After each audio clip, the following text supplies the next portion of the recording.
બહુચરમાં તમે ક્યાં સંતાણા, તમે સંતાણા માડી શંખલપુરમાં. ઓમ નમઃ શિવાય, જય માતાજી અને હર હર મહાદેવ. ભક્તો અત્યારે પવિત્ર નવરાત્રિ ચાલી રહી છે, તો હું દરરોજ જગદંબાના મા ઉમાના જેટલા અંશો છે, જેટલા મંદિરો છે, તેની થોડીક ખ્યાતિ હું કહું છું, એટલે કે તેના વિડીયો બનાવી અને યુટ્યુબમાં અને ફેસબુકમાં મૂકું છું. તો આજે આપણે બહુચર મા વિશે વાત કરવાની છે કે આપણા ગુજરાતમાં 51 શક્તિપીઠમાંથી બહુચરાજી પણ આવે છે.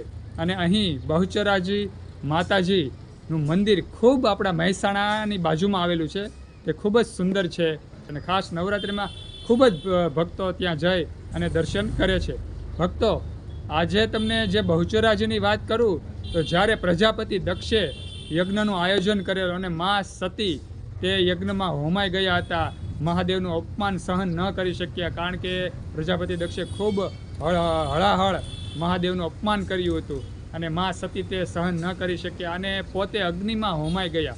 ભક્તો, ત્યાર પછી તમને ખબર જ છે કે ભગવાન મહાદેવ આખા બ્રહ્માંડમાં મા સતીના દેહને લઈ અને ભ્રમણ કરી રહ્યા હતા.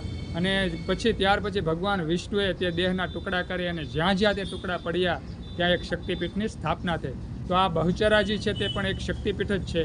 અને કહેવાય છે, શાસ્ત્રમાં ઉલ્લેખ છે કે બહુચરાજી છે ત્યાં મા ઉમાના હાથના ટુકડા પડ્યા હતા. મા અંગો જ્યાં જ્યાં પડ્યા તેમાં મા ઉમાના હાથના અંગો પડ્યા હતા અને ત્યાં શક્તિપીઠની સ્થાપના થઈ.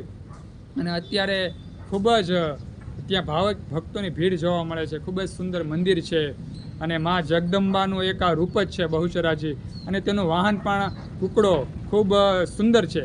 ભક્તો, એક ખાસ આપણે જોવા જેવું આપણા સનાતન ધર્મમાં ખૂબ સરસ જોવા જેવું એક છે કે દરેક જીવ પ્રાણીઓને પણ ખૂબ માન સન્માન આપ્યું છે. આપણા હિન્દુ સનાતન ધર્મમાં આપણે જોઈએ, દરેક જગદંબાને અલગ અલગ વાહક હોય છે, વાહન હોય છે. અને તે મોર છે, કુકડો છે, તેમ અલગ અલગ વાહન છે, સિંહની સવારી છે. એટલે એક જોવા જેવું છે કે દરેક જીવને સમન્વય સન્માન આપ્યું છે. ભક્તો, જે ભગવાન મહાદેવે અને આ જે હિન્દુ સનાતન ધર્મના જેટલા ઋષિમુનિઓ છે, આપણા મહાદેવને જે માને છે હૃદયથી, તેણે એક પ્રણાલી ખૂબ સરસ બનાવી છે. દરેક જીવને ખૂબ મહત્ત્વ આપ્યું છે. તમે જોવો છો કે આપણા બહુચર માના કુકડો એક સવારી છે અને અહીં કુકડાની પણ પૂજા થાય છે અને મા બહુચરાજીની પણ ખૂબ અંતરથી પૂજા કરે છે ભાવિક ભક્તો. તો ખાસ વાત એ હતી કે આ દરેક શક્તિપીઠમાં અલગ અલગ પ્રભાવ હોય છે, અલગ અલગ શક્તિઓ બિરાજમાન છે. અને આ મૂળ રૂપ તમે જુઓ ને, આ જે 51 શક્તિપીઠ છે કે દરેક દેવી છે તેનું મૂળ રૂપ માતા પાર્વતી છે. તેના અલગ અલગ અંશો છે, અલગ અલગ અવતારો છે. અને મા સતી, મા ઉમા, એ પોતે મૂળ રૂપ શિવ તત્વ જ છે. મા ભવાની તમે કહો તો પણ તે માતા પાર્વતી જ છે. મા શક્તિ કહો, મા આદ્યશક્તિ કહો, મા દુર્ગા કહો, તેનું મૂળ રૂપ તો માતા પાર્વતી જ છે. તમે શાસ્ત્રનું જ્યારે પઠન કરો, શાસ્ત્રોના પુસ્તકો ખોલો તો તમને ખબર પડે, શિવ મહાપુરાણ વાંચો તો તમને ખબર પડે કે જેટલા આ અવતારો છે, જગદંબાના જેટલા અવતારો છે, તેનું મૂળ રૂપ છે ને તે માતા પાર્વતી છે. માતા પાર્વતીમાંથી તે બધી દેવીઓ પ્રગટ થઈ છે. અને ભક્તો, આ બધી જે લીલા છે ને તે ભગવાન શિવની જ છે. દેવ તત્વ પણ ઘણો હતો તે શિવની લીલાથી જ આ ધરતી ઉપર આવે છે. ભગવાન વિષ્ણુ અને વિષ્ણુના અવતારો જેટલા પણ થયા તે ભગવાન મહાદેવની લીલા જ છે. અને આ જગદંબાને જેટલા અવતારો થયા તે પણ ભગવાન મહાદેવની જ લીલા છે. અને આ બધી લીલા વચ્ચે જ તીર્થ સ્થાનો જ્યાં થયા છે તે માનવના કલ્યાણ માટે ભગવાન મહાદેવે આ તીર્થ સ્થાનોનું ઘડતર કર્યું છે, બનાવ્યા છે. અને ગમે માનવ દુઃખી હોય અને જો આ દર્શન અર્ચન કરે, આ તીર્થ સ્થાનોના શક્તિપીઠના દર્શન અર્ચન કરે તો નિશ્ચય તેનું કલ્યાણ થાય છે.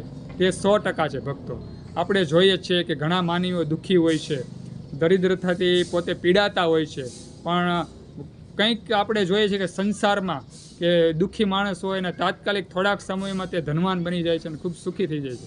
આનું કારણ કંઈ નથી, કારણ એક જ છે કે આ કંઈક શક્તિ, પરમ શક્તિના આશીર્વાદ એને લાગી ગયા હોય છે, કંઈક સદગુરુની કૃપા થઈ ગઈ હોય છે.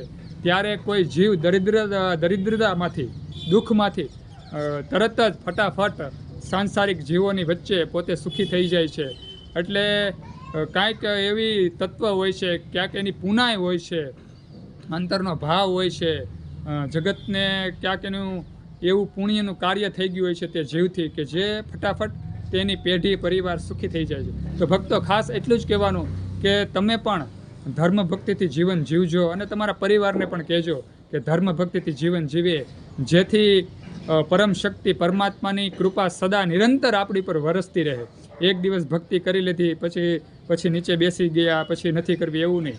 આ વસ્તુ એવી છે, આ ભક્તિ એવી છે, આ ધર્મ ભક્તિ એવી છે કે આપણી નિરંતર ભક્તિ થવી જોઈએ. આપણે કેમ દરરોજ નિત્ય ભોજન લઈએ છીએ 3 ટાઈમ, સવાર સાંજ રાત્રે એકસાથે બધું ભોજન લઈ લઈએ તો આપણું શરીર નથી ચાલતું, તેમ આ ભક્તિ છે તે નિરંતર થવી જોઈએ.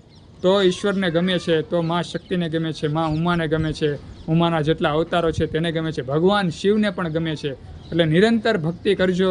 આપણા પરિવારને પણ કહેવું કે આ નવરાત્રિ છે, નિરંતર ભક્તિ કરો, પણ 12 મહિના નિરંતર થોડી ભક્તિ થતી રહેવી જોઈએ. અને ખાસ કરીને જે આ હિન્દુ સનાતન ધર્મના પવિત્ર તહેવારો છે તેમાં ઉર્જા વધારે હોય છે, શક્તિઓ વધારે પ્રબળ હોય છે, તેમાં ખાસ કરી અને આપણે ભક્તિ કરવી જોઈએ અને નિરંતર ભગવાનના આપણને આશીર્વાદ મળે તેવા ભાવ સાથે તેની ભક્તિમાં રચ્યું પચ્યું રહેવું જોઈએ. તો ભક્તો આજે બસ આટલું જ. બહુચરાજી માતાજીની મેં તમને વાત કરી કે તેનું વાહક ટુકડો છે અને જ્યાં શક્તિપીઠ છે ત્યાં મા ઉમા મા સતીના દેહનો એક ટુકડો પડ્યો હતો. તો તમે પણ જો ઈચ્છા હોય તો બહુચરાજી દર્શનાર્થે જાજો. તે 51 શક્તિપીઠમાંથી એક જ છે અને પોતાના અંતરની વાત મા બહુચરાજીને કહેજો અને પોતાની ઈચ્છા પણ બહુચરાજી મા પાસે માગવી જોઈએ, કારણ કે મા ઓલા જેવું છે, માગો તો મા પીરસે. અને થોડીક ભક્તિ પણ કરવી જોઈએ એટલે મા ફટાફટ આપણી ઈચ્છાઓ પૂર્ણ કરે છે. તો ભક્તો આજે બસ આટલું જ. હિન્દુ સનાતન ધર્મના આવા સરસ હું વિડીયો બનાવું છું અને યુટ્યુબમાં અને ફેસબુકમાં મૂકું છું. જો આવા સુંદર વિડીયો તમને ગમતા હોય તો લાઇક, કોમેન્ટ અને શેર કરજો. આજે બસ આટલું જ. ફરી નવરાત્રિની બધાને ખૂબ ખૂબ શુભેચ્છા. બધા શિવ ભક્તોને, બધા હિન્દુ સનાતન ધર્મના મારા લોકોને મારા હર હર મહાદેવ, ઓમ નમઃ શિવાય અને જય માતાજી.